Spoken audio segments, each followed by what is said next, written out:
Ticket से पहले हलाकान सिंधिया समर्थक, हर सीट पर छिड़ी है बड़ी जंग, महाराज की खता, समर्थक भोग रहे सजा। नमस्कार, मैं हूं हरीश देवेकर और आप देख रहे हैं न्यूज स्ट्राइक। जिन सब्ज बागों को देखकर सिंधिया समर्थक कांग्रेस से बीजेपी में आए थे, उन बागों से अब बाहर का खुमार उतर रहा है। 3 साल तक सिंधिया समर्थकों को जो छूट मिली, उस पर लगाम कसने का वक्त आ चुका है। बीजेपी ने धीरे धीरे करके ढीली छोड़ी रस्सियों को खींचना शुरू कर दिया है।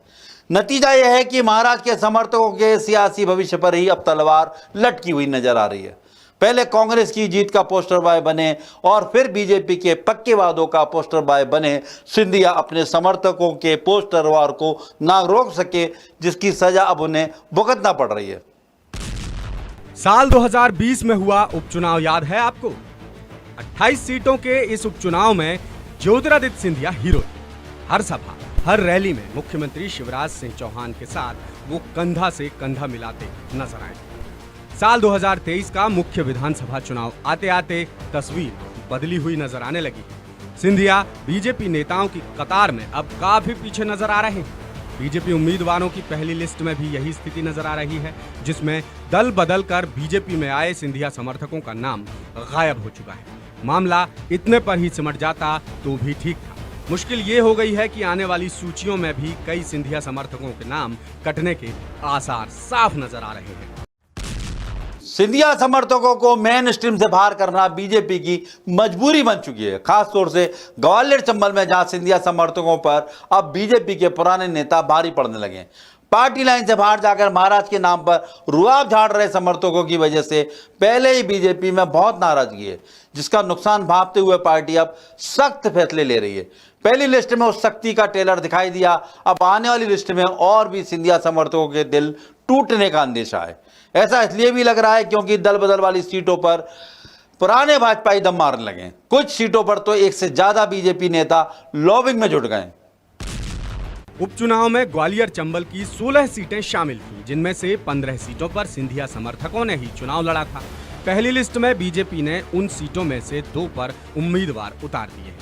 एक सीट पर तो एदल सिंह कंसाना को दोबारा टिकट मिल चुका है, लेकिन गोहद सीट पर बीजेपी के पुराने नेता लाल सिंह आर्य भारी पड़े हैं। सिंधिया समर्थक रणवीर जाटव का टिकट काट दिया गया है।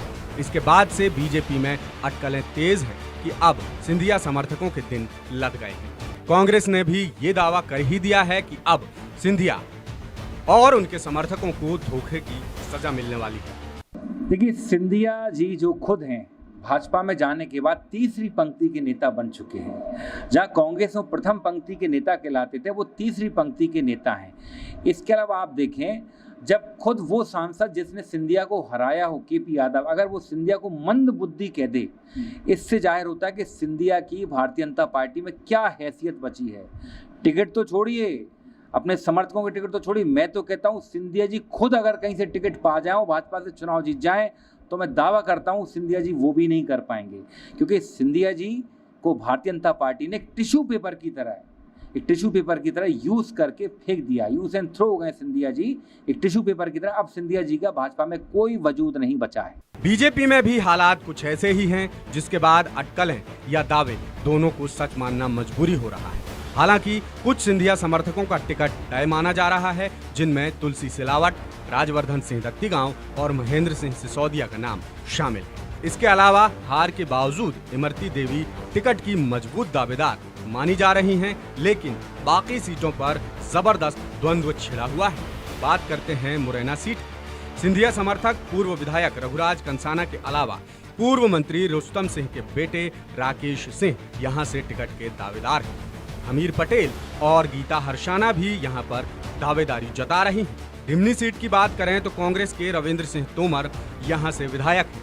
2020 के उपचुनाव में कांग्रेस छोड़कर बीजेपी में आए पूर्व विधायक गिरिराज दंडौतिया को 26,467 वोटों से हराया था। गिरिराज के अलावा पूर्व विधायक शिवमंगल सिंह तोमर भी यहाँ से दावेदारी कर रहे हैं। करेरा सीट की बात करें तो इस सीट पर कांग्रेस के प्रागीलाल जाटव विधायक हैं। उपचुनाव में सिंधिया समर्थक जसवंत जाटव को इन्होंने हराया था।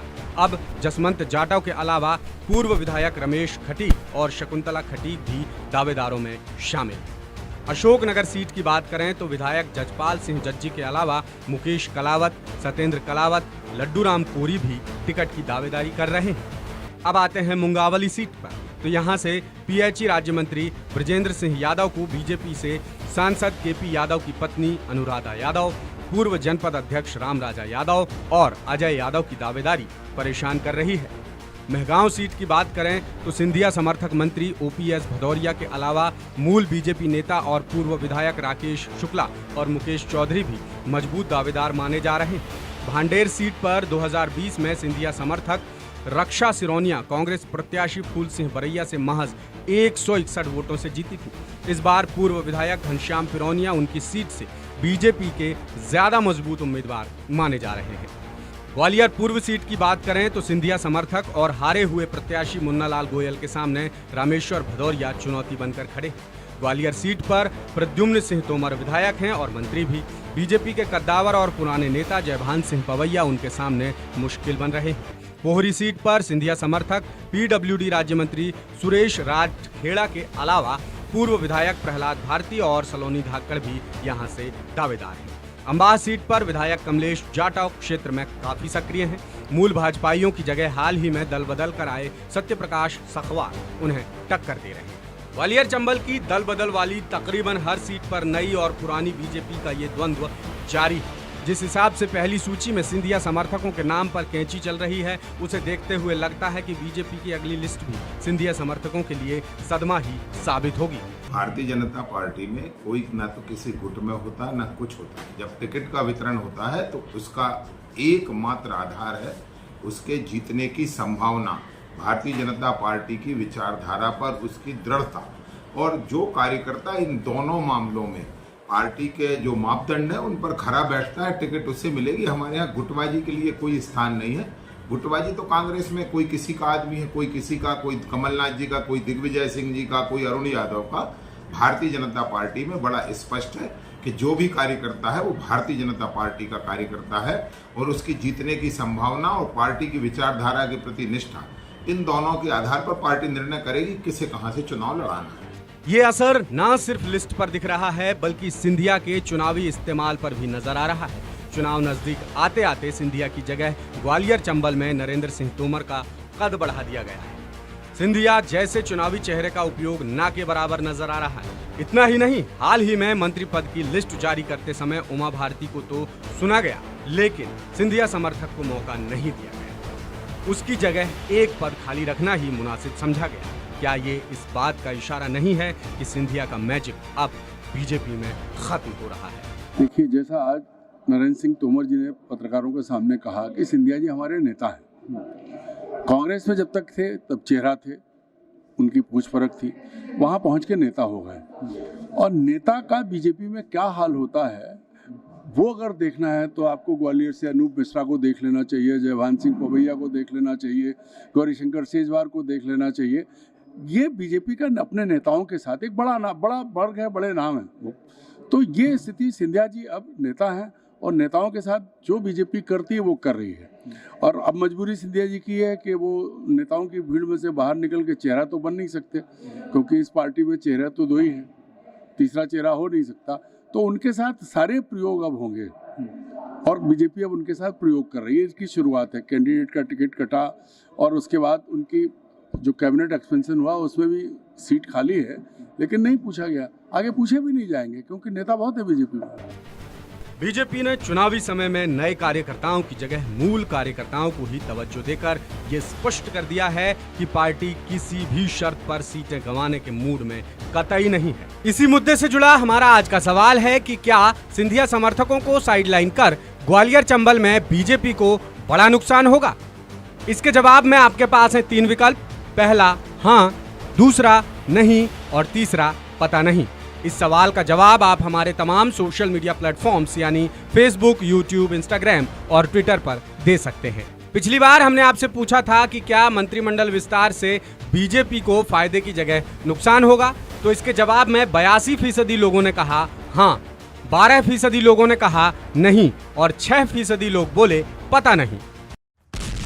ये संकट सिर्फ सिंधिया समर्थकों पर नहीं है, साख तो महाराज की भी दांव पर है, जिनका हाथ थामकर जीती जिताई सीट छोड़कर समर्थक दल बदल के लिए तैयार हुए थे।